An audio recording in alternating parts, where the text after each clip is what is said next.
तो question number illustration number 6 जो आपका था वो आपका कंप्लीट हो गया। क्यों? इसमें क्रेडिट बैलेंस आ रहा था पासबुक का 6,50,410, वो पॉजिटिव था तो आ गया क्रेडिट बैलेंस। अगर नेगेटिव होता तो ये डेबिट बैलेंस लिख देते। 7th क्वेश्चन आप लोगों ने कर लिया था क्या? इसमें सबका आंसर आ गया था इस क्वेश्चन का? क्या किसी बच्चे का ऐसा है जो नहीं आया हो? कितना आया था बताओ?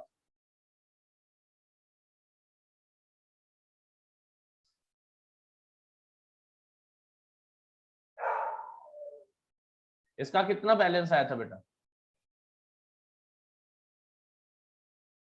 1 मिनट सर, नोटबुक ला रहे हैं।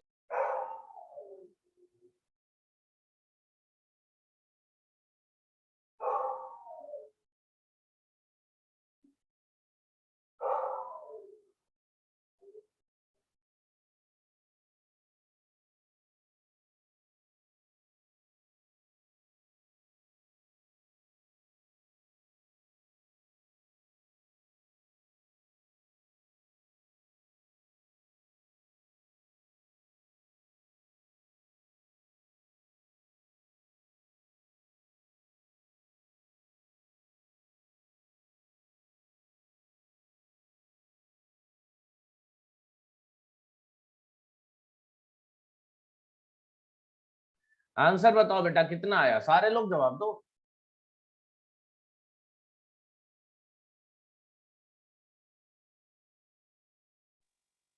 16,93,600 आए थे। चलो सही है। ओवरड्राफ्ट ही आया था या माइनस में आ रहा था? माइनस में।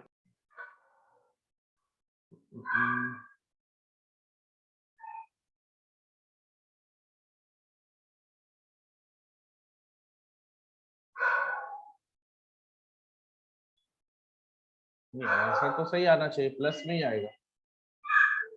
यानी overdraft as per cash book passbook आ रहा था ना? Yes sir. फिर तो सही है। अब आते हैं हम प्रॉब्लम नंबर 8 की तरफ, जो बहुत ही पुराना क्वेश्चन है एंड अभी तक हर बुक में ऑलमोस्ट ये क्वेश्चन मिल ही जाता है। ठीक है ना? एग्जाम में भी कई बार आ चुका है, नाम बदल जाता है बट क्वेश्चन ऐसा आता है बेटा।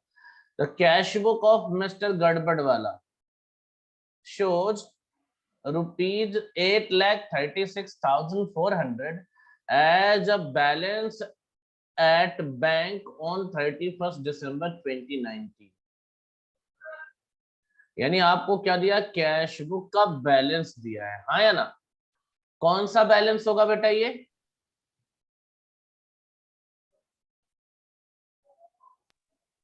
बोलो।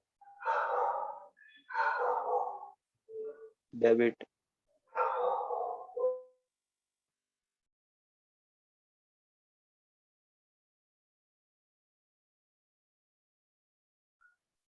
डेबिट बैलेंस है, ठीक है ना?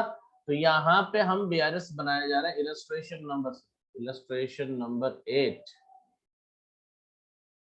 एक सेकेंड बेटा, इलस्ट्रेशन 8 है और बैंक रिकंसिलेशन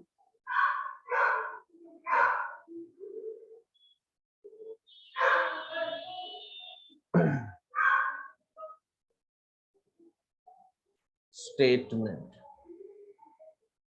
कब बनाना है? तो ये है एज ऑन 31st December 2019। ठीक है? फॉर्मेट तो बेटा बहुत सिंपल है। अब आपको इतना तो पता चल गया होगा कि मतलब बीआरएस जो चैप्टर है। अच्छा ये बताओ, कॉन्फिडेंस आ रहा है इस चैप्टर में ना? एग्जाम में आएगा तो हो जाएगा आराम से। Yes sir. चलो बढ़िया। लेकिन अभी मैं बहुत क्वेश्चंस कराऊंगा। अभी तो तुम लोगों को मेरी वाली बुक मिली नहीं होगी, अभी मेरी वाली बुक मिलेगी, उसमें क्वेश्चंस और भी स्ट्रांग होंगे और भी जबरदस्त क्वेश्चन होंगे। बट एग्जाम में जितना आएगा, एग्जाम में आपका ये मॉड्यूल के लेवल का आता है। मैं थोड़ा एक्स्ट्रा क्वेश्चन भी करा दूंगा जो थोड़ा सा बियॉन्ड द लेवल चला जाएगा, लेकिन कोई इतना इश्यू की बात नहीं है बेटा। एक सेकंड में जरा, पर सेम आते हैं सभी के। मतलब मैं समझा नहीं, क्या बोला? कोड वगैरह भी होता है क्या सर कोई? पेपर का? सर बेटा पेपर जो होता है ना, वो देखो क्वेश्चन का लेवल सेम होता है, क्वेश्चन सेम हो ये जरूरी नहीं है, क्वेश्चन का लेवल सेम होता है। और कोई ऐसा मतलब ये इनका अपना खुद का प्रिंटिंग प्रेस होता है, ये पब्लिक से नहीं प्रिंट कराते, इनकी सारी मटेरियल हो गई। तो आप ये मत सोचना कि ये लीक होने का तो सवाल ही नहीं। अगर लीक होने का जरा सा डाउट भी होगा ना तो एग्जाम कैंसिल कर देते हैं, इसीलिए तो इसको सीए एग्जाम बोला जाता है बेटा। ये सीए एग्जाम ऐसे थोड़ी ना है, इसकी अभी भी वैल्यू उतनी ही बनी हुई है जितनी शुरू में थी। क्यों? क्योंकि इनकी जो पॉलिसी होती है वो बहुत एक्यूरेट पॉलिसी होती है, जरा सा भी रिस्क नहीं लेंगे। रिजल्ट आप इसीलिए देखोगे, रिजल्ट वही 12th होता है, वही चैप्टर्स 12th में पढ़ते तो अच्छे नंबर आ जाते हैं, और यहाँ पढ़ते तो बच्चों के नंबर अच्छे बच्चे यहाँ पे नंबर कम हो जाते हैं। रीजन बस ये है कि एक तो उनको प्रॉपर गाइडेंस चाहिए जो कि नहीं मिल पाता। अब लोग क्या करते हैं ना, एक्चुअली सिलेबस कंप्लीट करो, चैप्टर खत्म कराओ। भाई चैप्टर तो 12th वाला भी खत्म कर देगा, बट सीए में कुछ तो डिफरेंट होगा। तो वो डिफरेंट वाला एटीट्यूड जब तक नहीं मिलेगा तुमको, वो तुम्हें रिक्वायर्ड है, वही तुम्हारे लिए यहाँ पे एक काम करेगा, हेल्प करेगा, जो तुम्हें आगे एग्जाम क्लियर करने में मदद करेगा। ठीक है ना?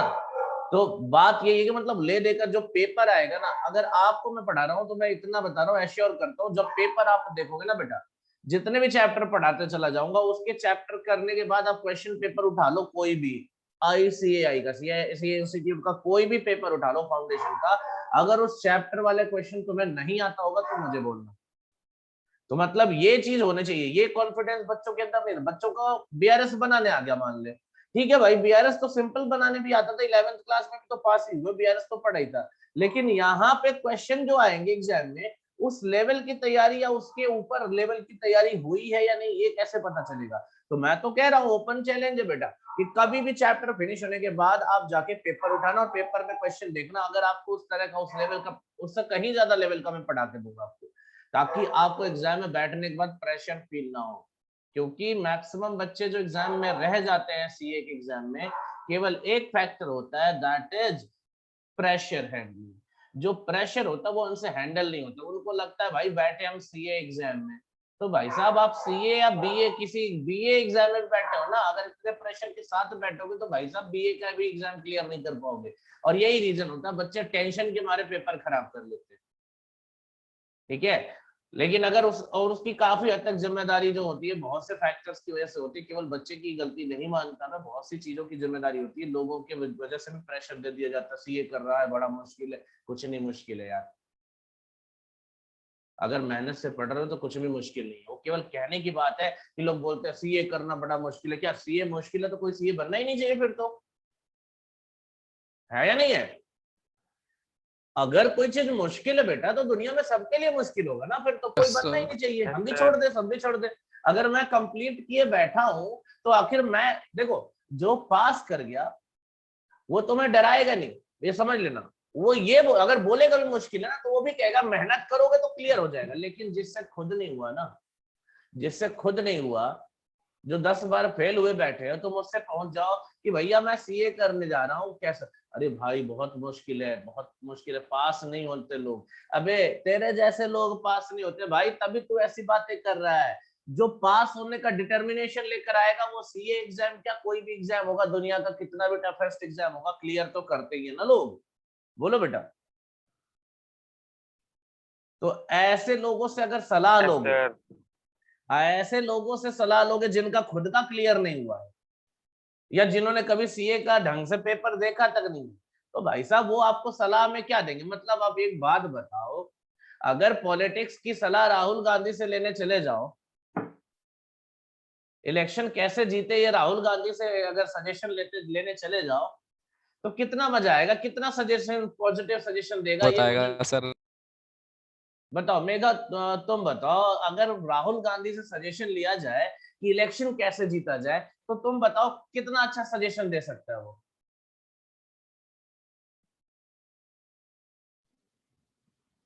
नहीं देगा सर अच्छा।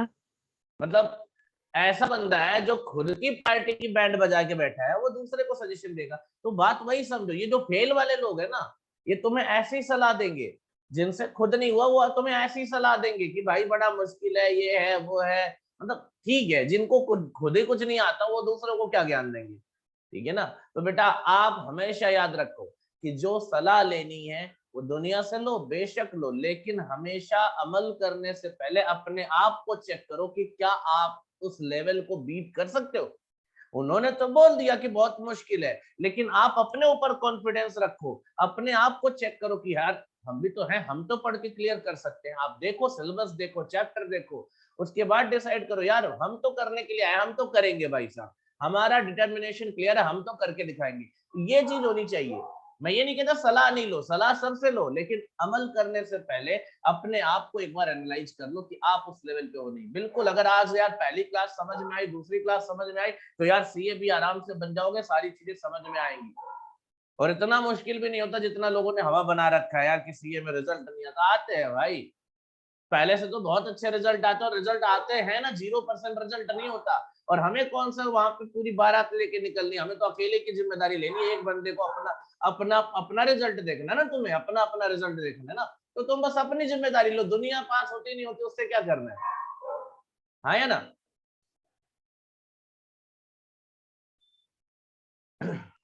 Yes sir. Yes, sir. बस यही है बेटा सीए का रिजल्ट।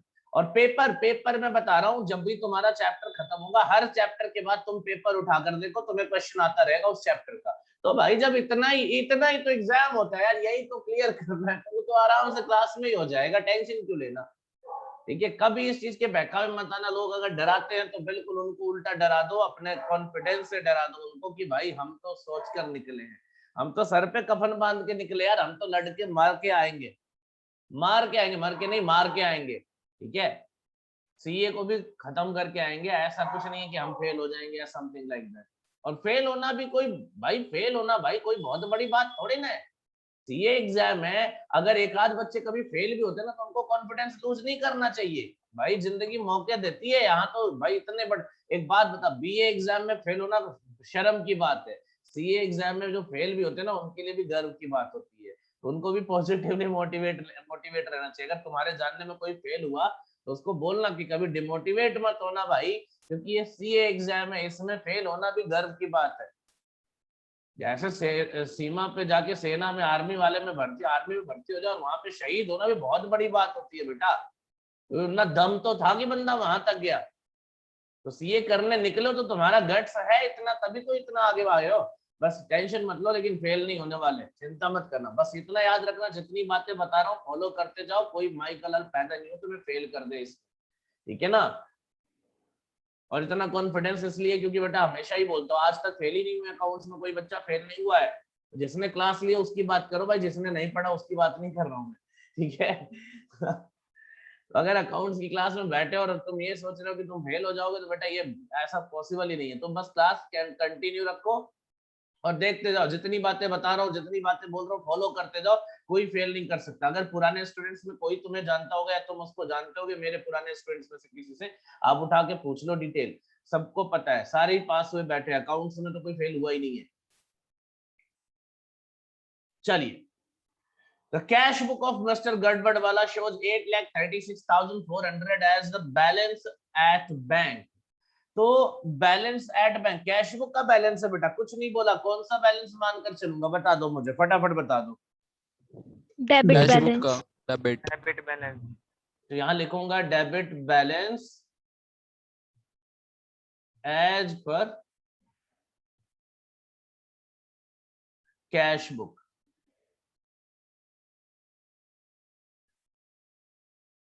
$8,36,400, 836,400। अच्छा, ये चीज तो बताया नहीं तुम लोगों ने, फॉलो किसे करना है बेटा? Bank. बैंक को। Very good, very very good. पहला पॉइंट आइए, पहला पॉइंट क्या कहते हैं। अब इसके मैक्सिमम पॉइंट डिफरेंट मिलेंगे, जो अभी तक आपने किया उससे अलग ही पॉइंट मिलेंगे, ठीक है। इसका नाम ही गड़बड़ वाला था, तो बहुत गड़बड़ गड़बड़ बातें करेगा ये। On 15th December 2019 the payment side. अच्छा ये बताओ payment side of the cash book, बेटा पेमेंट साइड पॉजिटिव होता है या नेगेटिव होता है, मतलब प्लस साइड होता है या माइनस साइड होता है, ये बताओ मुझे। माइनस। अच्छा अब उसके आगे लिखता है was under cast. Under cast का मतलब क्या हुआ? नेगेटिव में। यानी कम होता है। अंडर कास्ट मतलब कम दिखाया गया, ठीक है ना, याद रखना, कम दिखाया गया। अंडर कास्ट का मतलब क्या होता है बेटा? कम दिखाया गया। ध्यान से सुनना, मेरी पूरी बात समझो। यानी पेमेंट साइड में 10,000 रुपए कम दिखाए गए। पेमेंट साइड में 10,000 रुपए क्या किए गए? कम दिखाए गए। अब आप बताओ पेमेंट साइड यानी कि माइनस साइड, हाँ या ना, जवाब दो। Sir Yes, sir. और अगर माइनस साइड में 10,000 रुपए कम लिखे गए यानी 10,000 रुपए कम माइनस हुए हैं, 10,000 रुपए कम माइनस हुए हैं, है ना? Yes, sir. लेकिन कहां पे कम माइनस हुआ बेटा? ये give me sir. Cash book में। क्या बैंक ने भी कम माइनस किया होगा? No, sir. तो हम किसे फॉलो कर रहे थे? बैंक को सर। Bank Bank. ने माइनस किया होगा कि नहीं? No, sir. बैंक ने माइनस किया होगा कि नहीं? No sir. अरे बैंक ने तो किया ही किया होगा होगा, सर। बैंक ने तो किया होगा। बैंक चलो ने तो फिर से। प्लस किया होगा ना। नहीं नहीं नहीं, उल्टा समझ रहे हो। देखो कस्टमर को 10,000 रुपए माइनस करने थे कैश बुक में, क्लियर है? Yes, sir. उसने नहीं किए, ये लिखा है ना, अंडर कास्ट का मतलब कम दिखाया, यानी कस्टमर ने कम माइनस किया, और कम माइनस करने का मतलब माइनस नहीं किया। भाई बात तो यही है ना।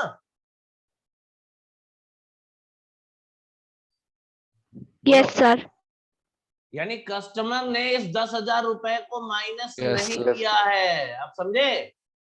कस्टमर ने 10,000 रुपए को माइनस नहीं किया, क्योंकि कैश बुक में एंट्री कस्टमर करता है, तो कस्टमर ने इस 10,000 रुपए को माइनस नहीं किया है। आपको इतनी बात समझ में आ गई बेटा कि कस्टमर ने इस 10,000 रुपए को माइनस नहीं किया है, तो बैंक ने तो किया होगा ना। अब बताओ। Yes, sir. यहाँ पे लिख देंगे लेस, क्योंकि बैंक को फॉलो कर रहा है, समझो इसको। अंडर कास्टिंग क्या लिखेंगे हम?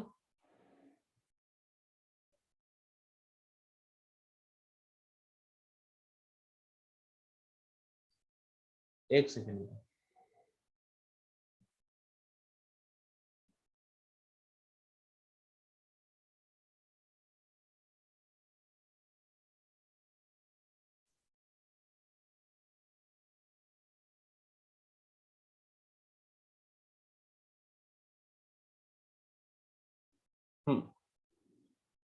लेस करेंगे under casting of payment side of cash book.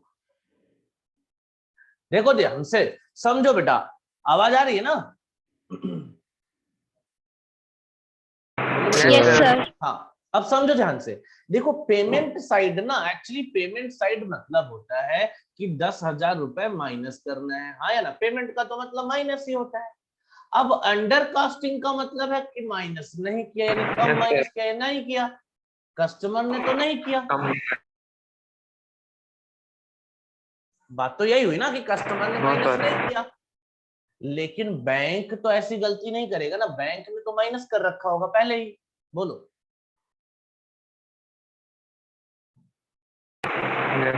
Yes, sir. और हम फॉलो भी बैंक को कर रहे हैं, तो 10,000 रुपए क्या हो जाएगा हमारे हिसाब से? माइनस। कोई दिक्कत हो तो बताओ। अभी इस क्वेश्चन को याद रखना, इस क्वेश्चन को कम से कम 2 से 3 बार प्रैक्टिस जरूर कर लेना। एक बार तो आज कर लेना, 2-3 दिन बाद रुक के फिर कर लेना, 2-3 दिन बाद रुक के फिर कर लेना। ऐसे इस क्वेश्चन की प्रैक्टिस जरूर कर लेना, भले दूसरा चैप्टर चल रहा होगा, इस क्वेश्चन की 2-3 प्रैक्टिस जरूर लगा देना। इस क्वेश्चन में जो पॉइंट्स है ना, वो बड़े यूनिक पॉइंट है, मजेदार पॉइंट्स है बेटा। अगर अच्छे अच्छों के दम निकाल देंगे ये पॉइंट्स। अगर इनकी प्रैक्टिस ना की जाए ना तो भूल जाएंगे, और इनकी प्रैक्टिस इसीलिए जरूरी है। तो अंडर कास्टिंग ऑफ पेमेंट मतलब पेमेंट कम दिखाना। कस्टमर ने कम दिखाया, बैंक ने तो प्रॉपर दिखाया होगा, यानी बैंक ने माइनस किया होगा 10,000 रुपए। क्लियर है ये? Yes, sir. Yes, sir. चलिए नेक्स्ट पॉइंट पे ध्यान दीजिए। A check of rupees 1,31,000 issued on 25th December was not taken in the bank column. अब बैंक कॉलम कहाँ होता है? याद रखना, बैंक कॉलम होता है कैश बुक में। तो मतलब क्या है? चेक कस्टमर ने इश्यू कर दिया, हाँ या ना? Yes, sir. Yes, sir. Yes, sir. और कुछ नहीं बोला तो बैंक में भी प्रेजेंट हो गया, ये जान लो। लेकिन कस्टमर ने बैंक कॉलम में लिखा ही नहीं, इसका मतलब क्या हुआ? कस्टमर ने माइनस किया ही नहीं। बात समझ में नहीं आई? समझो ध्यान से। 1,31,000 का चेक कस्टमर ने इश्यू करके दे दिया, लेकिन जब कैश बुक में लिखने की बारी आई तो भूल गया। तो आप बताओ, जब लिखना भूल गया तो क्या कस्टमर ने माइनस किया? No, sir. नहीं No, किया। sir. तो कस्टमर ने माइनस नहीं किया होगा, लेकिन बैंक ने तो पेमेंट कर दिया होगा ना। नहीं बोला तो पेमेंट कर दिया होगा, इसका मतलब बैंक ने माइनस कर दिया। तो हम भी क्या कर देंगे? तो इसका पॉइंट होगा check issued but not recorded. Present. नहीं, प्रेजेंटेड हुआ है बेटा, रिकॉर्ड नहीं हुआ है। Not recorded in cash book, not recorded in cash book. याद रखना, एक्चुअली क्या हुआ, ये थोड़ा डिफरेंट है। मैंने तुम्हें क्या बोला था इस क्वेश्चन में? पॉइंट ही डिफरेंट मिलेंगे भाई। अभी तक तुम्हें मिल रहा था check issued but not presented for payment. यहाँ चेक इश्यू भी हुआ है, प्रेजेंट भी हुआ है पेमेंट के लिए, लेकिन कस्टमर को लिखना था और वो कस्टमर रिकॉर्ड करना भूल गया कैश बुक में। तो याद रखना कि चेक जब इश्यू हुआ तो कस्टमर को माइनस करना चाहिए, बैंक को भी माइनस करना चाहिए। बैंक के बारे में कुछ नहीं बोला तो बैंक ने माइनस कर दिया, ये मान लेंगे। बैंक ने माइनस कर दिया यानी प्रेजेंट हो गया। लेकिन कस्टमर जब रिकॉर्ड करना भूल गया ना बच्चे, तो कस्टमर जब रिकॉर्ड करना भूल गया तो इसका मतलब यही हुआ कि ये कैश बुक में माइनस नहीं हुआ है, लेकिन पासबुक में बैंक ने माइनस कर दिया। हम बैंक को फॉलो कर रहे थे, बैंक ने माइनस किया तो हम भी माइनस कर देंगे। 1,31,000 रुपए। अभी दोबारा फिर समझाऊंगा, टेंशन मत लो। एक बार कंप्लीट करने के बाद अभी फिर समझाऊंगा, पहले लिख लेता हूँ फिर उसके बाद एक बार फिर समझाऊंगा, टेंशन मत लो। ये पॉइंट है ही मजेदार सब। अब तीसरा देखो, ये भी खतरनाक है। ये कहता है वन डिपॉजिट ऑफ 1,50,000। डिपॉजिट मतलब आपने ऐड किया, ऐड करना था, यानी आपने बैंक में डिपॉजिट किया। Was recorded in cash book. देखो अब ये तुम्हें बेवकूफ बना रहा है। Was recorded in cash book ये लिख दिया, लेकिन आगे कहता है as if there is no bank column. तो भाई साहब इस लाइन का कोई मतलब आप जज्बाती होके मत निकालना। कहने का मतलब यही है कि अमाउंट डिपॉजिट किया है, और अगर बैंक कॉलम में रिकॉर्ड नहीं किया है, बेटे ध्यान से सुनना, अगर बैंक कॉलम में रिकॉर्ड नहीं किया इसका मतलब कैश बुक में रिकॉर्ड नहीं हुआ है। याद रखना भाई, हमें तो बैंक कॉलम से मतलब है ना। अगर आपने डिपॉजिट किया और बैंक कॉलम में नहीं लिखा है तो इसका मतलब आपने लिखा ही नहीं है, हाँ या ना? Yes, sir. यानी Yes, sir. कस्टमर ने कैश बुक में नहीं लिखा। क्लियर? इस लाइन का मतलब क्या है? कस्टमर ने कैश बुक में नहीं लिखा। तो कस्टमर को ये डिपॉजिट करना क्या था भाई साहब? इसको ऐड करना था, और कस्टमर ने नहीं लिखा, इसका मतलब कस्टमर ने ऐड नहीं किया। और अगर कस्टमर ने ऐड नहीं किया तो बेटा बैंक को फॉलो कर रहे हो, बैंक ने तो ऐड किया होगा।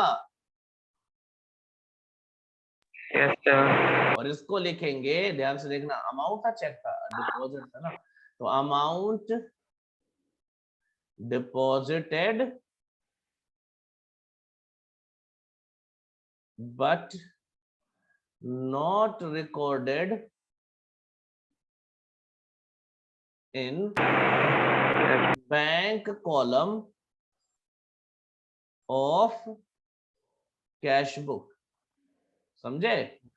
मतलब सीधा सा है, चेक इशू अमाउंट डिपॉजिट किया था लेकिन बैंक कॉलम Yes, में sir. रिकॉर्ड नहीं किया है, तो ये अमाउंट हमें क्या करना था, ऐड करना था 1,50,000।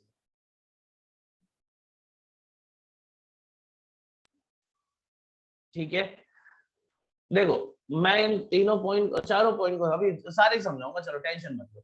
यहाँ सिंपल सा मतलब था, डिपॉजिट किया था कैश बुक में नहीं ऐड किया, तो बैंक ने तो ऐड किया होगा भाई। इस पॉइंट को समझो, ये भी इंटरेस्टिंग है। 18 दिसंबर 2019 को डेबिट बैलेंस था कितने का बेटा?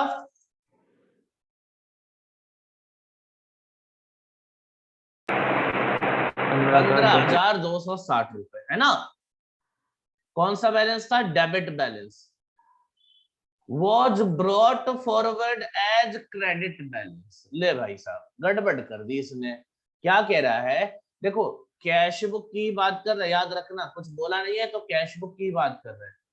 अब आप मुझे बताओ, अगर कैश बुक का डेबिट बैलेंस है तो डेबिट बैलेंस क्या होता है बेटा? ये प्लस होता है, हाँ या ना? जवाब दो। कैश बुक का डेबिट बैलेंस प्लस वाला होता है ना, पॉजिटिव होता है ना? Yes, sir. और इसको कर क्या दिया, इसको क्रेडिट बैलेंस की तरह दिखा दिया, यानी इसको माइनस कर दिया, हाँ या ना?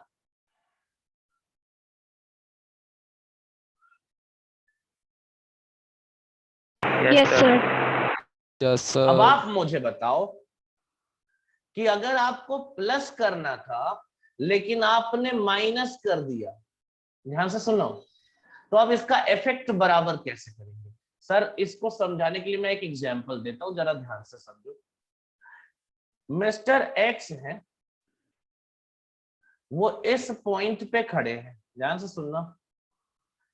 इस पॉइंट से इनको जाना था इस पॉइंट पे, जो कि यहां से 100 मीटर की दूरी पे है। यहां पॉइंट मान लो ए है, यहां जाना था, लेकिन गलती से इन्होंने रिवर्स गियर लगा दिया और यहाँ पे पॉइंट बी पे पहुंच गए। पॉइंट बी पे, जो कि उससे ठीक अपोजिट डायरेक्शन में 100 मीटर था। अब मिस्टर एक्स बल्कि यहाँ पे नहीं, कहां पहुंच गए? यहाँ पे पहुंच गए, हाँ या ना? बताओ। Yes, sir. Yes, sir. अब इनको अपने डेस्टिनेशन, यानी ये जो डेस्टिनेशन है, ये डेस्टिनेशन तक पहुंचने के लिए कितना डिस्टेंस कवर करना पड़ेगा?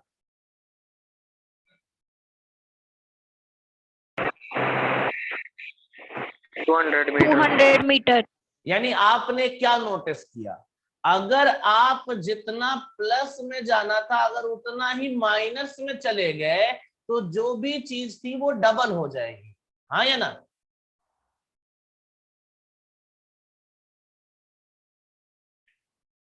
Yes, sir. भाई ये चीज तो क्लियर हो जाना चाहिए अब तक, कि अगर हमें प्लस करना था और हमने क्या कर दिया बेटा? माइनस कर दिया। अगर हमने प्लस की जगह क्या कर दिया? माइनस कर दिया, तो आप मुझे बताओ कि अमाउंट अब डबल होगा कि नहीं होगा? Minus. डबल होगा कि नहीं हो जाएगा, बताओ। Yes, sir.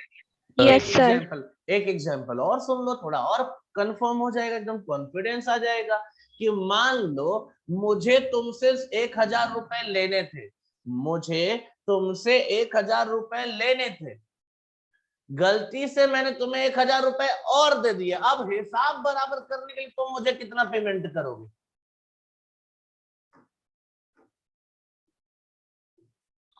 दो हजार। यानी कभी भी ट्रांजैक्शन उल्टी दिशा में जब भी जाएगा, रॉन्ग साइड में जब भी जाएगा, तो अमाउंट उतना एड ऑन हो जाएगा। तो अगर पूरा अमाउंट ले गया तो डबल हो जाएगा। तो कहने का मतलब ये है कि कस्टमर को प्लस करना था, लेकिन कस्टमर ने क्या कर दिया? माइनस कर दिया। डेबिट बैलेंस कैश बुक का लिखना था जो कि प्लस होता है, उसने क्रेडिट बैलेंस लिख दिया जो कि माइनस होता है, हाँ या ना? कस्टमर ने प्लस का क्या कर दिया? माइनस। माइनस। लेकिन बैंक ने तो प्लस का प्लस ही रखा होगा ना बेटा, बोलो। Yes, sir. Yes, sir. हम तो बैंक को फॉलो कर रहे हैं तो प्लस का प्लस रखेंगे, है ना। Yes, sir. तो यहां लिखेंगे हम डेबिट बैलेंस ब्रॉट फॉरवर्डेड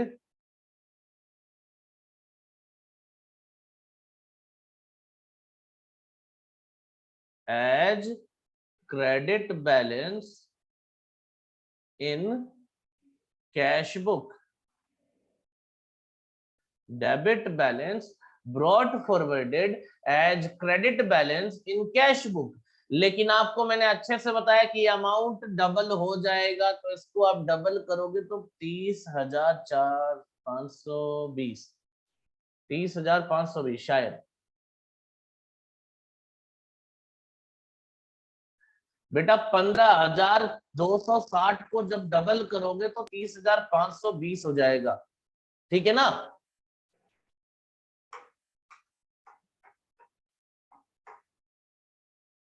अभी ये चारों पॉइंट थोड़ा थोड़ा समझ में आया है, दिमाग में थोड़ा बहुत तो आया होगा, बोलो। Yes, sir.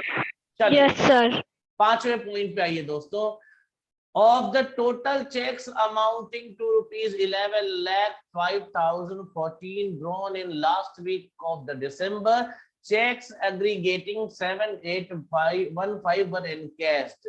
तो टोटल चेक जो इश्यूड था बेटा वो था 514 रुपए, जिसमें से पेमेंट कितने का कर दिया है बैंक ने, तो भाई कर दिया है 7,815 का कर दिया है। कितना बाकी रह गया है, तो ये रह जाएगा 3,699। एक बार चेक करना सही है, 3,699।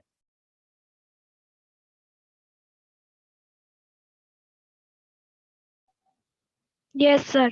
ठीक है, यानी 11,514 रुपए कस्टमर ने चेक इश्यू किया, कस्टमर ने माइनस किया, ये वाले का पेमेंट बैंक ने कर दिया। तो क्या इससे कोई प्रॉब्लम है भाई? इससे क्यों प्रॉब्लम होगी, ये तो दोनों ने माइनस कर दिया। बैंक ने भी पेमेंट कर दिया तो माइनस कर दिया, और कस्टमर ने इश्यू किया तो माइनस किया ही था। प्रॉब्लम किससे बेटा? इससे। देखो ये जो चेक है ये इश्यू तो कस्टमर ने कर दिया है, लेकिन बैंक में लेकर नहीं गए हैं, पेमेंट बैंक लेने से कोई नहीं गया है। तो ये कौन सा पॉइंट हो गया? ये पॉइंट हो गया दोस्त ये वाला, क्या? Check issued but not presented for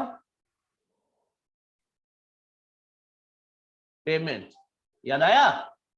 check issued but not presented for payment. देखो ना, आपने तो चेक इश्यू किया था 11,514 रुपए का, लेकिन जो लोग थे ना उन्होंने 7,815 का पेमेंट लिया है। 3,699 रुपए का पेमेंट अभी बैंक ने दिया ही नहीं है। तो ये तो वही हो गया ना, check issued but not presented for payment. और आप मुझे बता दो, अगर बैंक ने पेमेंट नहीं दिया तो बैंक ने प्लस किया है या माइनस? ये वाला तो आ जाएगा आराम से, ये समझ में आना चाहिए। Plus. प्लस कर, Plus.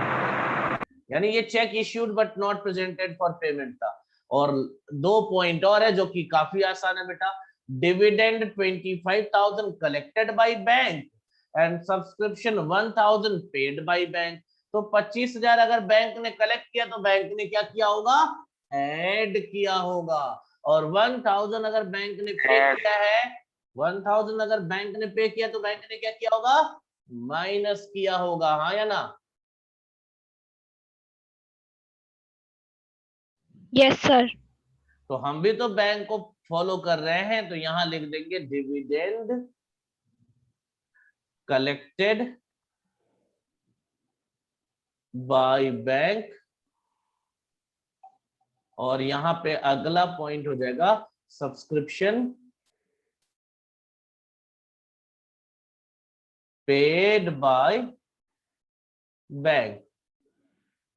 तो ये तो 1,000 था। डिविडेंड कितना था बेटा? डिविडेंड था 25,000। तो देखो 25,000 तो तुम्हारा प्लस का हो जाएगा और 1,000 जो है वो माइनस का हो जाएगा। कोई दिक्कत तो नहीं होगी इस पॉइंट में? इसमें तो दिक्कत नहीं होगी, क्यों?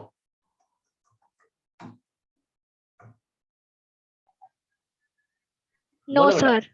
Last point, No, sir. Last point, one outgoing check of rupees 3,50,000 was recorded twice in the cash book.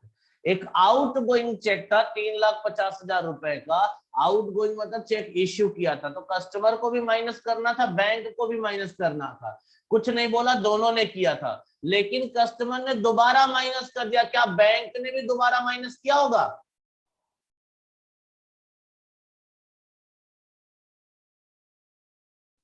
No, sir. No, sir. तो बैंक ने क्या किया होगा?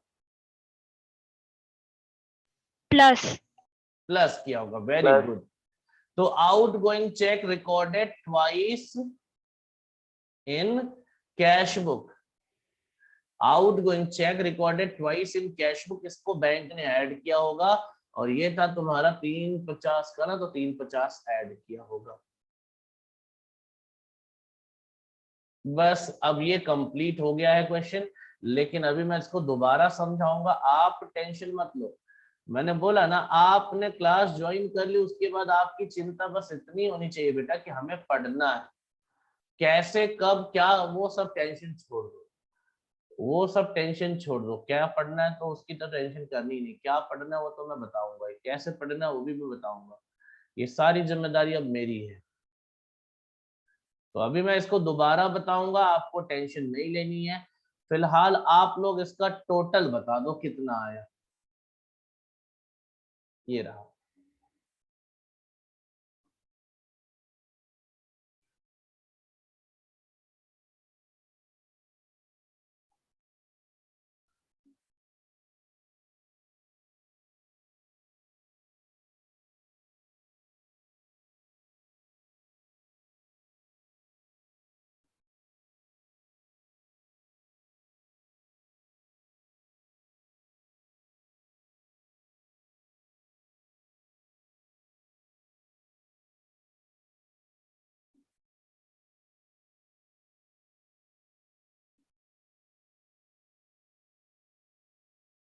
लॉग आउट हो जाएगा तो नए सेशन के लिए आप ज्वाइन कर लेना।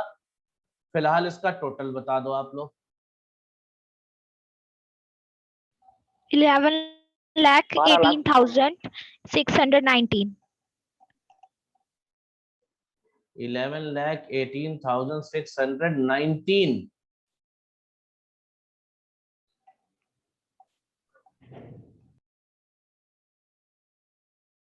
नहीं यार, कुछ गड़बड़ है। 12 लाख समथिंग आएगा बेटा। बीच में तुमने कुछ छोड़ दिया। 12,53,619. एक बार क्रॉस चेक कर लेना बेटा। 12,53,619 आएगा। Yes, sir. यही है मेरा।